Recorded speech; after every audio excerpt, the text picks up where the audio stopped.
आज एक वकला कन्वेंशन से मरियम बीबी बात कर रही थी, उन्होंने कहा कि इसलिए फुल कोर्ट बेंच नहीं बनाया गया ताकि इंसाफ ना हो सके, ज़बरदस्ती फ़ैसला हम पे मुसल्लत किया है, कंटेम्प्ट लगाते हैं तो लगा दें।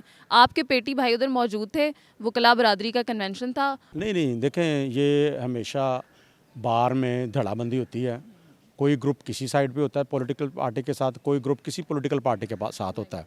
तो हर किसी ने अपनी अपनी पार्टी का मफाद देखना। कोई जो वकील साहब होते हैं वो टिकट होल्डर होते हैं, कोई यहाँ पे लॉ ऑफिसर्स की सीट्स होती हैं, उसके लिए होता है उनका कि ठीक है। तो इसलिए वो हर जो लॉयर है वो अपनी अपनी पार्टी का धड़ा जो है ना, जो पंजाबी जी कहते हैं, अपनी अपनी पार्टी का धड़ा कुटता पे। पॉलिटिकल पार्टी ये मुतालबा करती है कि सुप्रीम जुडिशल काउंसिल में इन जजेस के खिलाफ रेफरेंस दायर होना चाहिए। क्या डिसीजन देने के ऊपर रेफरेंस दायर हो सकता है? नहीं, लीगली नहीं दायर हो सकता, क्योंकि डिसीजन देना फिर तो कोई फैसला कोई जज, इवन कि सिविल जज से लेके up to chief justice of Pakistan या सुप्रीम कोर्ट, कोई बंदा, मतलब मैं भी जज बन जाऊँगा, मुझे पता है ना कि जी मैं फ़ैसला दूंगा तो। और खैर नवाज शरीफ साहब तो खैर वो एक लॉ इग्नोरेंस बंदा, उसको क्या पता है कि जुडिशल प्रोटेक्शन एक्ट है, उसमें वाज़े लिखा हुआ है कि कोई भी जज जो फैसला करेगा उस फैसले के अगेंस्ट उसके ख़िलाफ़ कोई क्रिमिनल या सिविल प्रोसीडिंग नहीं हो सकती। तो फिर वो किधर जाएगा? तो मुझे बताएं, जब इस तरह की, एक तो सवाल ये होता है कि जब इस्टेब्लिशमेंट के हवाले से टीवी चैनल्स के ऊपर कोई बात होती है तो उसको हज़्फ कर लिया जाता है, दिखाया नहीं जाता, लेकिन जब जजेस के अगेंस्ट तकरीरें की जाती हैं तो उनको नशर भी किया जाता है, उनको सुनवाया भी जाता है, उनके नाम भी सुनवाए जाते हैं, जलसों में तस्वीरें भी दिखाई जाती हैं। इसके ऊपर कुछ नहीं हो सकता? नहीं, माइट इज़ राइट। वो मिलिट्री इस्टेब्लिशमेंट जो है वो शुरू से तगड़ी है, तो माइट इज़ राइट। कैसे, मतलब अगर मैं भी या आप भी कोई बात करेंगे तो वो आपको भी उठा के ले जाएंगे। जजेस के खिलाफ इस तरह करने पे कुछ कानून कुछ नहीं कहता? चीज़ सिविल ब्यूरोक्रेसी ना, नॉट अ मिलिट्री ब्यूरोक्रेसी। हाँ, तो इसलिए हो सकता है। नहीं हो नहीं सकता, मगर वो करते हैं, माजी में वो उठा के लेके जाते रहे। वो आपको याद है इफ्तिखार मोहम्मद चौधरी की तारीख में, जिसने एक जज साहब थे जो मिस्र से आए थे, तो उसने शफीका ज़िया को नोटिस कर दिया था नारकोटिक्स केस में, ज़ियाउल हक की वाइफ को। तो उसके बाद वो फिर इफ्तिखार चौधरी की बहाली की तहरीक में पता चला कि वो कराची में बेचारा कहीं पड़ा हुआ है, उसको फिर निकाला गया, उसकी औलाद के हवाले किया गया इस शर्त के साथ कि ये पाकिस्तान में नहीं रहेगा। तो अभी मरियम साहिबा जो कह रही हैं कि कंटेम्प्ट लगानी है तो लगा दो, तो इन बातों पे कंटेम्प्ट लग सकती है? नहीं, वो तो अपना चूरन बेचता है ना, कोई भी सियासी बंदा। अगर मैं भी सियासी बंदा हूँ तो मैं कुछ ना कुछ तो बेचूंगा ना। मैं अगर मजमा खड़ा करना है तो मैं क्या बात करूँगा, तो वो फिर उन्होंने अपना कोई ना कोई नैरेटिव बयानिया तो देना होता है।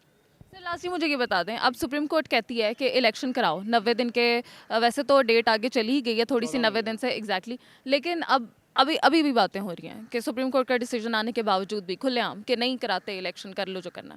तो फिर आपको लगता है कि होंगे इलेक्शन, नहीं होते तो फिर क्या होगा? नहीं देखें, सुप्रीम कोर्ट में एक दफ़ा मुझे याद है कि सजाद अली शाह साहब ने एक लेटर लिखा था आर्मी चीफ़ को, उस वक़्त के आर्मी चीफ़ को, कि जी मेरे फ़ैसले पे अमल दरामद कराएं।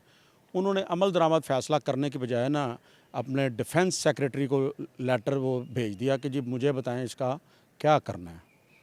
ठीक है ना, तो अगर तो मिलिट्री इस्टेब्लिशमेंट ने करना होगा तो वो चीफ़ जस्टिस साहब जो हैं वो लेटर भेजेंगे तो वो उसके ऊपर अमल दरामद हो जाएगा। नहीं तो उसी तरह का कोई इतराज़ लगा के वापस भेज दिया जाएगा उतनी देर में। बेसिकली तो बात यह है कि इलेक्शन तो होना ही है, मगर बात यह है कि जो मैं समझाऊँ इस पूरे बीइंग ए न्यूट्रल, कि चीफ़ जस्टिस उमर ता बंदयाल साहब की रिटायरमेंट का वेट किया जा रहा है।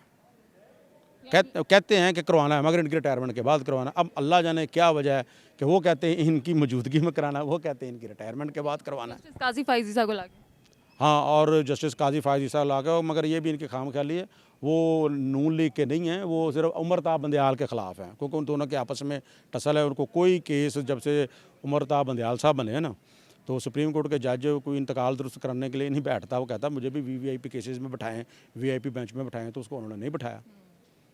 तो कहना वो सुप्रीम कोर्ट की कोर्ट होती है, कहते जी हम 5 नंबर का केस मैंने डिसाइड करने वास्ते तो मैं नहीं बैठा। तो यानी जो मुझे आपकी बात से समझ आया कि आपको भी नहीं लग रहा कि इलेक्शन अभी होंगे? पाकिस्तान इसमें हर रोज़ कन्फ्यूजन होती है, अनसर्टेनिटी होती है। अगर कैसे कैसे कोई वकला बरादरी कोई मशवरा दे दे, कैसे हालात को दुरुस्त किया जा सकता है जब जजेस के कहने पे भी नहीं होना, मिलिट्री इस्टेब्लिशमेंट का भी कुछ समझ में नहीं आ रहा, पॉलिटिकल पार्टीज़ के तो अपने ही वैसे धड़े हैं, वो तो अब किसी की शक्ल देखना मुनासिब नहीं समझते, तो बनेगा क्या? देखिए, हर बंदा दिहाड़ी लगाने के चक्कर में है, जो भी हो। जिस दिन army military establishment army chief कहेगा कि भाई बस अब पाकिस्तान में कोई दिहाड़ी नहीं लगनी, सब ठीक हो जाएंगे, अगर वो नहीं चाहेगा तो ये सब चलता रहेगा। ये आपको भी समझ है, पता आपको भी है, आप रोज़ इंटरव्यू लेती हैं मैं आपके मुंह से निकलवाना चाहती नहीं नहीं नहीं, मुझे पता है, मुझे पता है कि जी सब पैसे के चक्कर, दिहाड़ी के चक्कर में।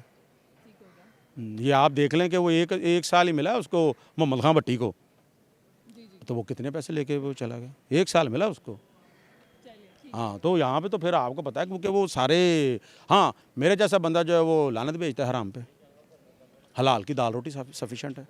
मगर कई लोग हैं उनका ज़हन है कि नहीं बहुत ज़्यादा से ज़्यादा हो, वो चाहे जिस तरह मर्जी आए, चाहे लोगों का हक मार के आए, चाहे लोगों का, बेसिकली तो ये आते तो ये है ना, ये फंड्स और ग्रांट, और ये ख़ास तौर पे आजकल जो हाउसिंग सोसाइटी के जो केसेस बने हुए हैं, मैं लॉयर हूँ, रोज़ केस करता हूँ, हाउसिंग सोसाइटीज़ के जो बनाते हैं ये गवर्नमेंट में आके तो ये कहते हैं जी पहले जो होते हैं ना मरबे ख़रीदते हैं, उसके बाद उसमें सरकारी ख़र्चे पे सड़कें बनाते हैं, सरकारी ख़र्चे पे गैस और यूटिलिटी कनेक्शन बेचते हैं, उसको फिर ये मरला और स्क्वायर फीट में बेचते हैं। ये बहुत बड़ी करप्शन है, लोगों को पता ही नहीं, मरब्बों में ख़रीदते हैं ये एकड़ों में, और उसके बाद फिर ये जो है वो उसको सिटी के नाम, हाउसिंग सोसाइटी के नाम से बना देते हैं। खाते खाते तो सबके खुले हुए हैं यहाँ पे।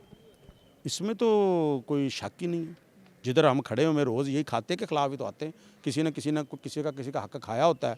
इसीलिए तो कोई किसी के खिलाफ आवाज़ नहीं उठा पाता। नहीं, वो जो मैंने आपको पहले अर्ज़ की ना कि जो इक़्तिदार में है वो है ही इस हवस में कि भी हमें, हमारा भी जज़ीरा, चाहे बेल्जियम में नहीं या ऑस्ट्रेलिया में नहीं तो कहीं ना कहीं तो जज़ीरा होना चाहिए।